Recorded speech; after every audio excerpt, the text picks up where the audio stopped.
तो बच्चों यहाँ पर हमारे पास जो आज टॉपिक है वो है triangle law of vector addition और इसका हम लोग यहाँ पर डेरिवेशन डिस्कस करेंगे। अब देखिए होता क्या है, सबसे पहले तो आपको इसके बारे में बता दें। तो जैसे आपके पास दो वेक्टर्स हैं, ये वेक्टर ए हो गया, वेक्टर बी हो गया, और दोनों के बीच का जो एंगल है, दोनों वेक्टर के बीच का एंगल दिया गया है थीटा। ठीक है। अब अगर आपको ये जानना है कि दोनों का जो रिजल्टेंट होगा या दोनों का जो एडिशन होगा वो किधर की ओर जाएगा, वो रिजल्टेंट क्या होगा, तो रिजल्टेंट जो होगा वो हमेशा ए और बी के बीच से जाता है। ठीक है, मतलब ए और बी के बीच से ही कहीं निकलेगा। अब हमको प्रूफ करना है इस रिजल्टेंट का फॉर्मूला क्या होता है। तो रिजल्टेंट का आपको फॉर्मूला अगर बताएं तो आप लोग ने फॉर्मूला पढ़ा होगा, under root of a square plus B square plus 2ab cos theta. ये आप लोग ने फॉर्मूला जरूर पढ़ा होगा। इसी को vector law of vector addition, triangle law of vector addition कहते हैं। लेकिन ये फॉलो कैसे होगा, कैसे इसको प्रूफ करेंगे, ये आपको समझना जरूरी है। ठीक है, तो इसके लिए करेंगे क्या, सबसे पहले जो वेक्टर दो बनाए हैं इसको हम लोग ट्राइंगल की दो साइड के रूप में बना लेंगे। जैसे ये वेक्टर ए हो गया, तो सबसे पहले हम लोग ने वेक्टर ए बना दिया, ये हमारा वेक्टर ए है। ठीक है, ये इसका टेल है, ये इसकी हेड है वेक्टर की।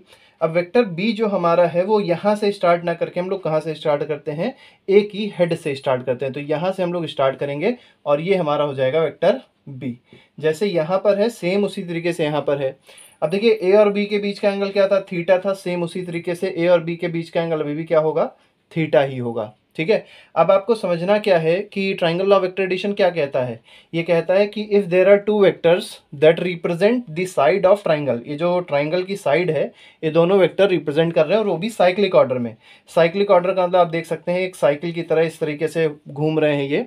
अब जो थर्ड साइड होगी ट्राइंगल की, थर्ड साइड जो होगी ट्राइंगल की, लेकिन साइक्लिक ऑर्डर में नहीं, अपोजिट डायरेक्शन में, third side of triangle in opposite direction. आपको दिखाई पड़ा है जो थर्ड साइड है, this will give the resultant. तो ये आपको क्या देगा, रिजल्टेंट देगा।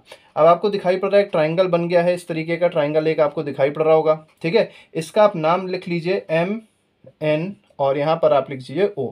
तो एक ट्राइंगल आपको दिखाई पड़ रहा है एम एन ओ। अब इस ट्राइंगल में ही हम लोग पाइथागोरस थ्योरम लगाएंगे और आसानी से इसको प्रूव कर देंगे।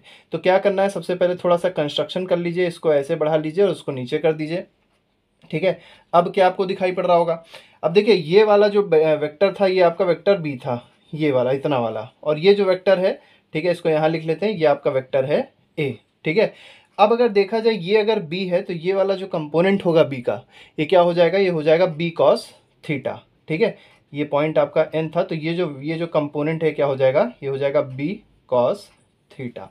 और अगर ये बी है तो ये वाला कंपोनेंट क्या हो जाएगा, तो ये वाला जो कंपोनेंट है, ठीक है, ये वाला जो कंपोनेंट हो जाएगा ये हो जाएगा बी साइन थीटा। सिंपल सी बात है, बी साइन थीटा और बी कॉस थीटा में हम लोग ने अपने कंपोनेंट को क्या कर दिया, ब्रेक कर दिया।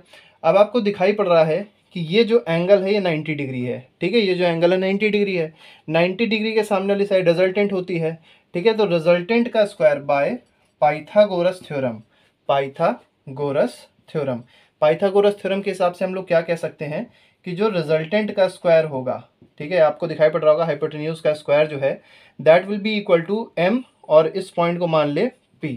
ठीक है, तो ये बराबर हो जाएगा एम पी का स्क्वायर प्लस ये है पी, ये है ओ, तो पी ओ का स्क्वायर। होगा कि नहीं होगा, बिल्कुल होगा। अब देखिए एम पी क्या है यहाँ पर, एम पी अगर देखा जाए तो A vector plus B cos theta vector है, तो इसको लिख सकते हैं A plus B cos theta. Vector आप लगा लीजिएगा सबके ऊपर, उतना हम नहीं लगा के चल रहे हैं। स्क्वायर प्लस पीओ स्क्वायर है, पीओ क्या है, पीओ आप देखेंगे बी साइन थीटा है, तो ये हो जाएगा बी साइन थीटा का होल स्क्वायर। ये आपका बन जाएगा, और ये किसके बराबर आया, तो आपका आया ये रिजल्टेंट के स्क्वायर के बराबर। ठीक है, इसके बाद देखिए क्या करना है, इसके बाद आपको करना है इस ब्रैकेट को खोल दीजिए। इस ब्रैकेट को खोलने पे देखिए क्या मिलने वाला है, तो ए प्लस बी का होल स्क्वायर का फॉर्मूला लगाएंगे, A square plus B square cos square theta plus, अब A square plus B square आया प्लस 2ab आता है। ठीक है, तो plus 2 into A into B, और क्योंकि कॉस थीटा है बी में तो यहाँ कॉस थीटा भी आ जाएगा, लेकिन आगे वाले को भी खोलना पड़ेगा। यहाँ पर बी साइन थीटा है तो ये हो जाएगा b square sine square theta, ये आपका आ गया। अब आपको क्या दिख रहा होगा, यहाँ पर देखिए b square cos square theta है, यहाँ पर b square sine square theta है। ठीक है, बी स्क्वायर अगर कॉमन लें तो क्या बच जाएगा, इधर थोड़ा कर देते हैं इस तरफ की ओर। ठीक है, तो ये देखिए आपका फॉर्मूला जो बनेगा वो कुछ ऐसा आ जाएगा, आर स्क्वायर आ जाएगा A square plus B square, अगर कॉमन लिया गया इस वाले को मिटाया जा सकता है इतने पोर्शन को, ठीक है, इस वाले पोर्शन को अब मिटा दें, इसका कोई काम नहीं है, आप समझ गए होंगे इतना। ठीक है, तो यहाँ पर थोड़ा सा जगह मिल जाएगी तो आसानी से इसको हम समझा सकते हैं। तो देखिए यहाँ पर आ जाएगा आर स्क्वायर बराबर, ठीक है, A square plus B square, और यहाँ पर आपको कॉस स्क्वायर थीटा दिखाई पड़ रहा है, यहाँ पर साइन स्क्वायर थीटा दिखाई पड़ रहा है, तो cos square theta plus sign square theta. ठीक है, ये आपका आया इतना, और इसके बाद एक चीज़ आपको और दिखाई पड़ रही होगी, क्या, 2ab कॉस थीटा, तो प्लस आ जाएगा 2ab कॉस थीटा। ठीक, अब आपको क्या दिख रहा है, ये cos square theta plus sign square theta की वैल्यू क्या होती है, 1 होती है, तो ये बन जाएगा A square plus B square plus 2ab cos theta. ठीक है, तो A square plus B square plus 2ab cos theta, और ये क्या आ गया, रिजल्टेंट का स्क्वायर आया, और रिजल्टेंट का स्क्वायर अगर ये है तो रिजल्टेंट क्या हो जाएगा, under root of a square plus B square plus 2ab cos theta. Simple सा फॉर्मूला हो जाएगा। ठीक है, तो हमने प्रूव कर दिया कि रिजल्टेंट जो होता है वो किसके बराबर होता है, वो बराबर होता है A square plus B square plus 2ab cos theta के, और यही हमको यहाँ पर प्रूव करना होता है। ठीक है।